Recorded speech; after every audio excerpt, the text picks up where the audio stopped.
जी बिस्मिल्लाह जी। अस्सलाम वालेकुम वीवर, क्या हाल है? सब खैरियत से? उम्मीद है आप लोग खैरियत होंगे। मेरी तरफ से सब मुसलमान बहन भाइयों को, बच्चों को बहुत बहुत ईद मुबारक हो, जहाँ रहें खुश रहें। तो आज आपके लिए मैं लेके आऊँ, मैंने ये हरी मिर्चें लगाई हुई हैं पौधे, और माशाल्लाह जी इसको हो गए हैं 45 डेज। माशाल्लाह 45 डेज में फल देखे कितना ज़बरदस्त। और ये बिल्कुल कोई खाद नहीं इसमें मैंने डाली बस, और माशाल्लाह बड़े ही खूबसूरत और बड़ा ये फल दे रहे हैं। आप लोग भी ट्राई करें इंशाल्लाह। उम्मीद है आपको ये वीडियो पसंद आएगी, तो आप सब्सक्राइब और लाइक ज़रूर करें। कमेंट्स में बताएं कि आपको ये कैसे लगी।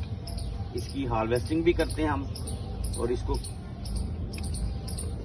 अभी तो फिल वक्त मैं इसको गोडी कर रहा हूँ, ठीक है।